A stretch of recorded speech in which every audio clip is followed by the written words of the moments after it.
It is 7:14 p.m. on March 15, 2023.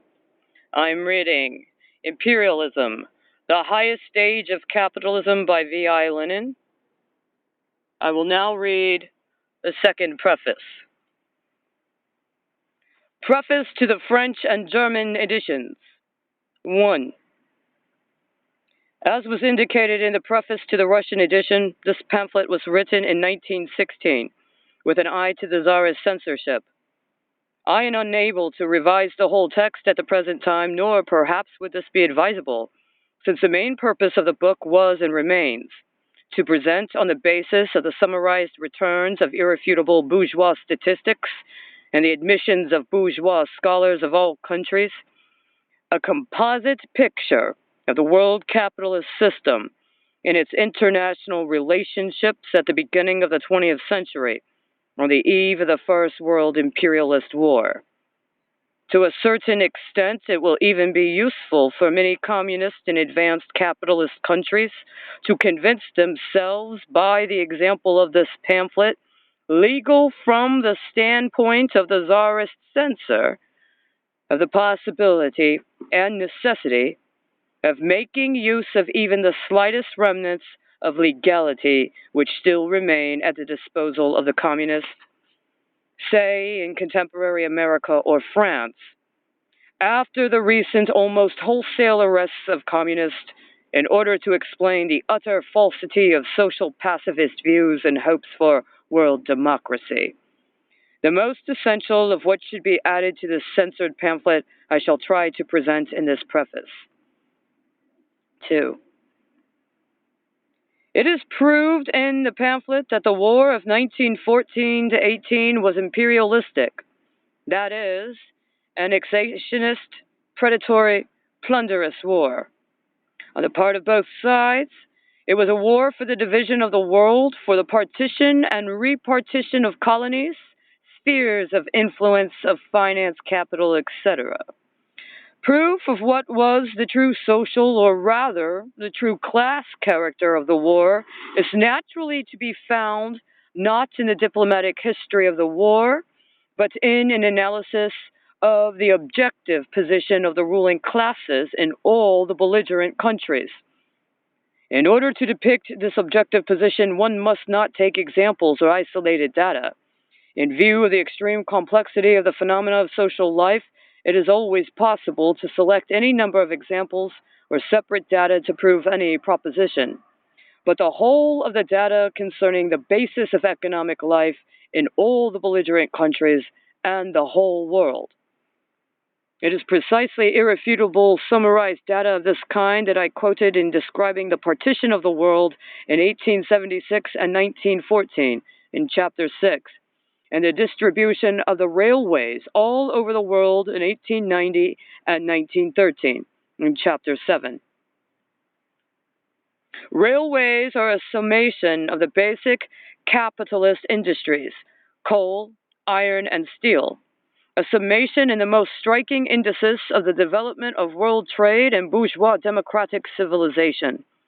How the railways are linked up with the large-scale industry, with monopolies, syndicates, cartels, trusts, banks, and the financial oligarchy is shown in the preceding chapters of the book. The uneven distribution of the railways, their uneven development, sums up, as it were, modern monopolistic capitalism on a worldwide scale. And this summary proves that imperialist wars are absolutely inevitable under such an economic system as long as private property and the means of production exist. The building of railways seems to be a simple, natural, democratic, cultural, and civilizing enterprise. That is what it is in the opinion of bourgeois professors who are paid to depict capitalist slavery in bright colors, and in the opinion of petty bourgeois Philistines. But as a matter of fact, the capitalist threads, which in thousands of different intercrossings bind these enterprises with private property and means of production in general, have converted this railway construction into an instrument for oppressing 1,000 million people in the colonies and semi-colonies. That is, more than half the population of the globe inhabiting the dependent countries, as well as the wage slaves of capital in the civilized countries. Private property based on the labor of the small proprietor, free competition, democracy, all the catchwords with which the capitalists and their press deceive the workers and the peasants are things of the distant past. Capitalism has grown into a world system of colonial oppression and of the financial strangulation of the overwhelming majority of the population of the world by a handful of advanced countries. And this booty is shared between 2 or 3 powerful world marauders armed to the teeth: America, Great Britain, Japan, who involve the whole world in their war over the sharing of their booty. 3.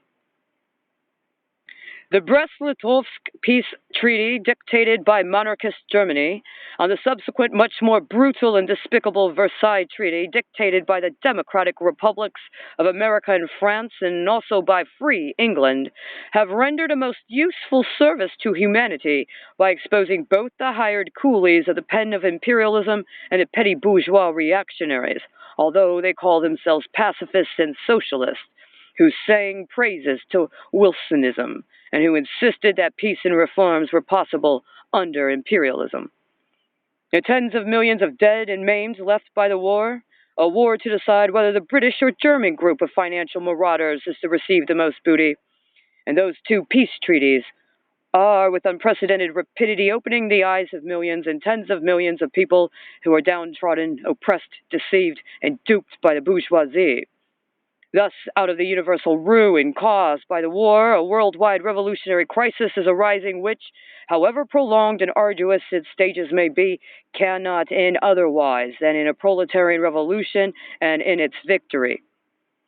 The Basel Manifesto of the Second International, which in 1912 gave an appraisal of the very war that broke out in 1914, and not of war in general. There are different kinds of wars, including revolutionary wars. This manifesto is now a monument exposing the utter shameful bankruptcy and treachery of the heroes of the Second International.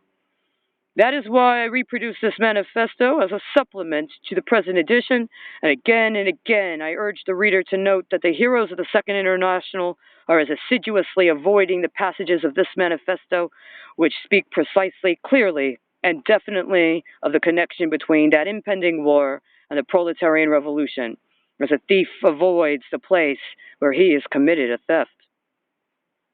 4. Special attention has been devoted in this pamphlet to a criticism of Kautskyism, the international ideological trend represented in all countries of the world by the most prominent theoreticians and leaders of the Second International: Otto Bauer and company in Austria, Ramsay MacDonald and others in England, Albert Thomas in France, etc., etc., and a multitude of socialist, reformist, pacifist, bourgeois Democrats, and parsons. This ideological trend is, on the one hand, a product of the disintegration and decay of the Second International, and on the other hand, the inevitable fruit of the ideology of the petty bourgeoisie, who, by the whole of their conditions of life, are held captive to bourgeois and democratic prejudices. The views held by Kautsky and his like are a complete renunciation of the very revolutionary principles of Marxism which that writer has championed for decades, especially, by the way, in his struggle against socialist opportunism of Bernstein, Mirand, Hindman, Gompers, etc. It is not a mere accident, therefore, that the Kautskians all over the world have now united in practical politics with extreme opportunists, through the Second or the Yellow International, and with the bourgeois governments, through bourgeois coalition governments in which socialists take part. The growing world proletarian revolutionary movement in general, and the communist movement in particular, cannot dispense with an analysis and exposure of the theoretical errors of Kautskyism. The more so, since pacifism and democracy in general, which lay no claim to Marxism whatever, but which, like Kautsky and company, are obscuring the profundity of the contradictions of imperialism and the inevitable revolutionary crisis to which it gives rise, are still very widespread all over the world. To combat these tendencies is the bounden duty of the party of the proletariat, which must win away from the bourgeoisie, the small proprietors who are duped by them, and the millions of toilers who have been placed under more or less petty bourgeois conditions of life. 5. A few words must be said about Chapter 8, entitled The Parasitism and Decay of Capitalism. As already pointed out in the text, Hilferding, ex-Marxist, and now a comrade in arms of Kautsky and one of the chief exponents of bourgeois reformist policy in the Independent Social Democratic Party of Germany, has taken a step backward on this question compared with the frankly pacifist and reformist Englishman Hobson. The international split of the whole working class movement is now quite evident. The Second and Third Internationals. The fact that armed struggle and civil war is now raging between the two trends is also evident. The support given to Kolchak and Denikin in Russia by the Mensheviks and socialist revolutionaries against the Bolsheviks, the fight the Scheidemans, Noskes, and company have conducted in conjunction with the bourgeoisie against the Spartacists in Germany, the same thing in Finland, Poland, Hungary, etc. What is the economic basis of this world historic phenomena? Precisely the parasitism and decay of capitalism, which are characteristic of its highest historical stage of development, i.e., imperialism. As it proved in this pamphlet, capitalism has now singled out a handful, less than 1/10 of the inhabitants of the globe, less than 1/5 at a most generous and liberal calculation, of exceptionally rich and powerful states which plunder the whole world simply by clipping coupons. Capital exports yield an income of 8 to 10 billion francs per annum, at pre-war prices and according to pre-war bourgeois statistics. Now, of course, they yield much more.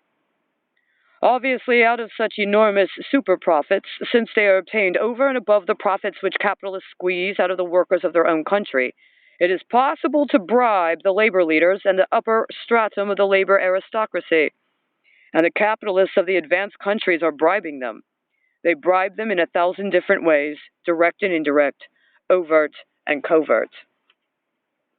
The stratum of bourgeoisified workers, or the labor aristocracy, who are quite Philistine in their mode of life, in the size of their earnings and in their entire outlook, is a principal prop of the Second International, and in our days a principal social, not military, prop of the bourgeoisie. For they are the real agents of the bourgeoisie and the working class movement, the labor lieutenants of the capitalist class, real channels of reformism and chauvinism. In the civil war between the proletariat and the bourgeoisie, they inevitably, and in no small numbers, take the side of the bourgeoisie, the Versaillais against the communards. Unless the economic roots of this phenomenon are understood and its political and social significance is appreciated, not a step can be taken toward the solution of the practical problems of the communist movement and of the impending social revolution. Imperialism is the eve of the social revolution of the proletariat. This has been confirmed since 1917 on a worldwide scale. N. Lenin, July 6, 1920.